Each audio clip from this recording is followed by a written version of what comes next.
तुलसी विवाह की आप सभी को ढेर सारी शुभकामनाएं। हमारे सनातन धर्म में तुलसी जी के पौधे को बहुत ही पूजनीय माना जाता है। तुलसी के पौधे में उपचारिक गुण भी होते हैं। इसके अलावा धार्मिक दृष्टि से भी इसका बहुत ज़्यादा महत्व है। हमारे हिंदू धर्म के अनुसार तुलसी विवाह का दिन बहुत ही शुभ माना जाता है। हिंदू पंचांग के अनुसार हर साल कार्तिक मास की शुक्ल पक्ष की द्वादशी तिथि के दिन तुलसी विवाह किया जाता है। तुलसी विवाह देव उठनी एकादशी के अगले दिन किया जाता है।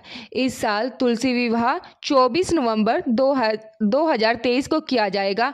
इस दिन तुलसी माता का विवाह भगवान शालिग्राम से होता है। इस दिन के बाद से मांगलिक कार्य की शुरुआत हो जाती है। तुलसी विवाह का सनातन परंपरा में बहुत ही ज़्यादा महत्व है। तो आइए जानते हैं कब है तुलसी विवाह और पूजा विधि, शुभ मुहूर्त और क्या इसकी सामग्री वगैरह है। तो वो सारी जानकारी हम आपको इस वीडियो में देंगे। इस साल तुलसी विवाह 24 नवंबर शुक्रवार को मनाया जाएगा। यह दिन एक विशेष दिन है जब लोग अपने घरों में तुलसी जी के पौधे के साथ भगवान विष्णु की प्रतिमा शालिग्राम के साथ विवाह करवाते हैं। शुक्रवार 24 नवंबर को तुलसी विवाह का शुभ समय 11:43 से बजकर दोपहर 12:26 तक रहेगा। इसके अलावा 1:54 से 2:58 तक का समय भी तुलसी विवाह के लिए बहुत ही अच्छा माना जाता है।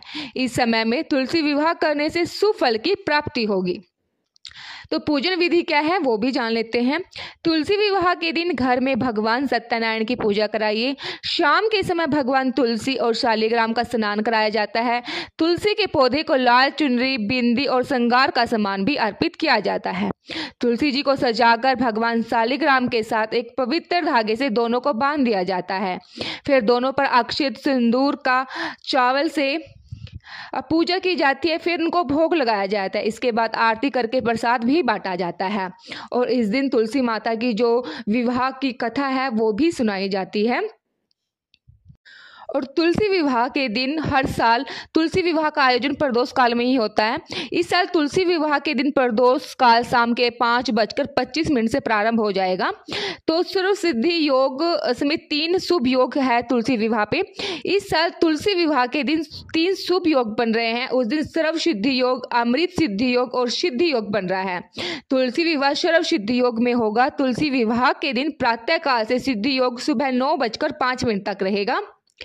तुलसी विवाह वाले दिन अमृत सिद्धि योग सुबह 6:51 से शाम 4:01 तक रहेगा। वहीं सर्व सिद्धि योग पूरे दिन है। 24 नवंबर को रेवती नक्षत्र सुबह से लेकर शाम 4 बजे से 1 मिनट तक रहेगा। उसके बाद अश्विनी नक्षत्र शुरू हो जाएगा। और एक बार ध्यान दे लेते हैं तो तुलसी विवाह के पूजन सामग्री में जो पूजन सामग्री हमें चाहिए होती है।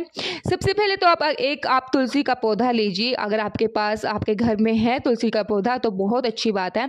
अगर आपके घर पे आपके पास तुलसी जी का पौधा नहीं है तो आप नर्सरी से जाके लेके आ सकते हो। भगवान शालिग्राम की मूर्ति, शालिग्राम का पत्थर या तस्वीर आपके पास होनी चाहिए। अगर इनमें से भी आपके पास कुछ नहीं है तो आप लड्डू गोपाल जी को भी ले सकते हैं।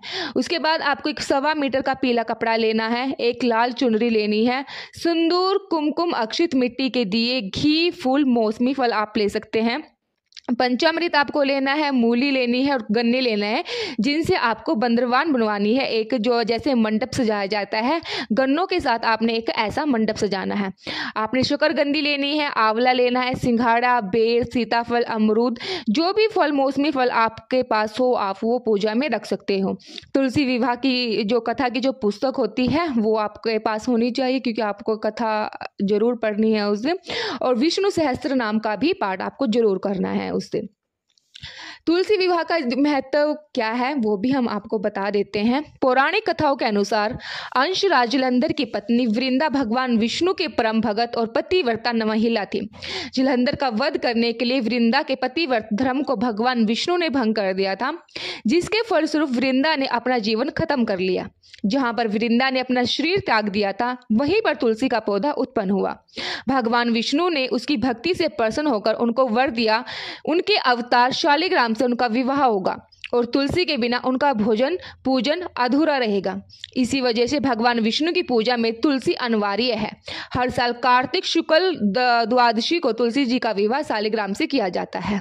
जैसे कि आप सभी को पता है जो विष्णु जी का भोग होता है वो भगवान जी बिना तुलसी दल के बिना स्वीकार नहीं करते। तो उस दिन आपने तुलसी दल नहीं तोड़ना है, इस बात का विशेष ध्यान रखें। जो भी आप भोग लगाएंगे अपने लड्डू गोपाल जी को, तो उसके लिए आपने 1-2 दिन पहले ही तुलसी जी को तोड़ के रख लेना है। आप डब्बे में धो के उनको तुलसी दल को रख सकते हो, और तुलसी दल इतना जल्दी खराब भी नहीं होता। तो उस दिन आपने विशेष ध्यान रखना है कि आपने तुलसी दल नहीं तोड़ना है। आपको ये जानकारी कैसी लगी हमें ज़रूर कमेंट सेक्शन में बताइएगा। अगर आपके मन में कोई और भी विचार है तो वो भी हमारे साथ साझा कीजिएगा। और इसी के साथ आज हम आपको तुलसी विवाह की कथा भी सुनाई देते हैं।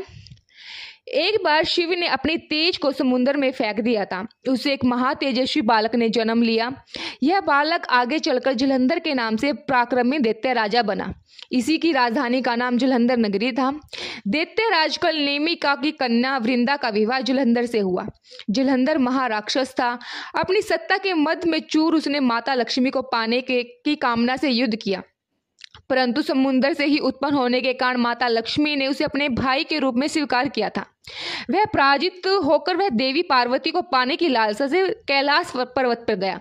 भगवान देव आदिदेव शिव का ही रूप धरकर माता पार्वती के समीप गए, परंतु मां ने अपने योग बल से उसे तुरंत पहचान लिया तथा वह वहां से अंतर्ध्यान हो गई। देवी पार्वती ने क्रोध में भरकर सारा वृत्तांत भगवान विष्णु को सुनाया। जलंधर की पत्नी वृंदा अत्यंत ही पतिव्रती स्त्री थी। उसके पतिव्रता धर्म की शक्ति से जलंधर ना तो मारा जा सकता था, ना ही पराजय किया जा सकता।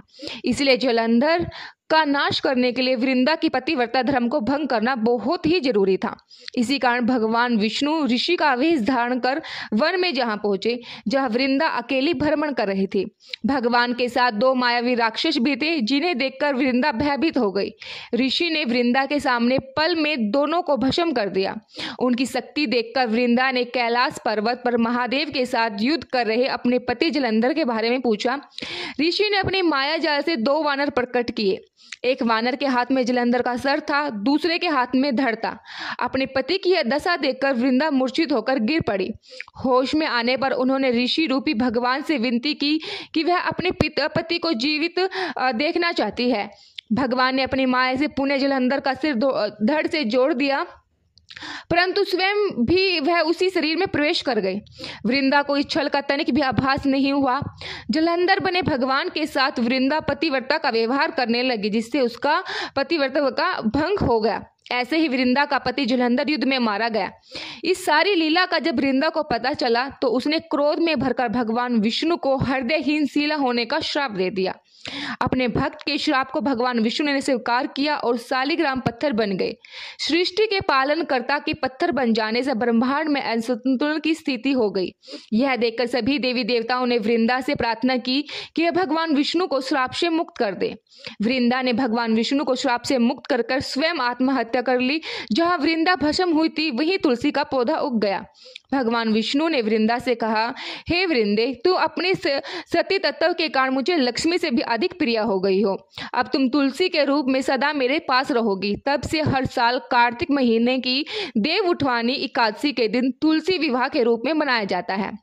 जो भी मनुष्य मेरे शालिग्राम रूप के साथ तुलसी जी का विवाह करेगा, उसे इस लोक और परलोक में विपुल यश प्राप्त होगा। उसी दैत्य जलंधर की यह भूमि जलंधर नाम से विख्यात हुई। सती वृंदा का मंदिर मोहल्ले गौट किशनचंद में स्थित है। कहते हैं इस स्थान पर एक प्राचीन गुफा भी है जो सीधी हरिद्वार तक जाती है। सच्चे मन से 40 दिन तक सती वृंदा देवी के मंदिर में पूजा करने से सभी मनोरथ पूर्ण होते हैं। जिस घर में तुलसी होती है वह यम के दूत भी ऐसे में नहीं जा सकते। मृत्यु के समय जिस प्राणी के मंजरी रहित तुलसी और गंगा जल के मुख में रख दिया जाता है, वह पापों से मुक्त होकर बैकुंठ धाम को प्राप्त होता है। जो मनुष्य तुलसी व आंवले की छाया में अपने पितरों का श्राद्ध करता है, उसे पितृमोक्ष की प्राप्ति होती है। तो ये थी वृंदा की कथा और तुलसी जी की कथा, जो तुलसी विवाह वाले दिन इस कथा को सुनाया जाता है। जो भी लोग इस कथा को सुनते हैं या सुनाते हैं, हुंकारा भी भरते हैं, उनकी भी सभी मनोकामनाएं पूर्ण होती है। तो तुलसी विवाह के दिन अगर आप ज़्यादा कुछ ना कर सके तो थोड़ी सी छोटी सी पूजा आप जरूर कीजिए अपने घर में। तुलसी जी को अच्छे से आप जो भी पौधा है, गमला है, उसको साफ़ कीजिए। अगर उसको आप अच्छे से रंगोली के साथ अच्छे से रंग सकते हैं, पेंट कर सकते हैं तो वो कीजिए। थोड़े से फूल लाकर उनकी सजावट कर दीजिए। धूप बत्ती अगरबत्ती से उनकी पूजा कीजिए। जो भी आपके पास फल फूल है उनसे ही उनकी पूजा कीजिए। ज़्यादा भोग नहीं बना सकते तो घर में कुछ भी मीठा बना के उनका भोग लगा सकते हैं। तो आपको ये वीडियो कैसी लगी हमें कमेंट सेक्शन में बताइएगा, और वीडियो को लाइक ज़रूर कीजिएगा और शेयर भी ज़रूर कीजिएगा। धन्यवाद।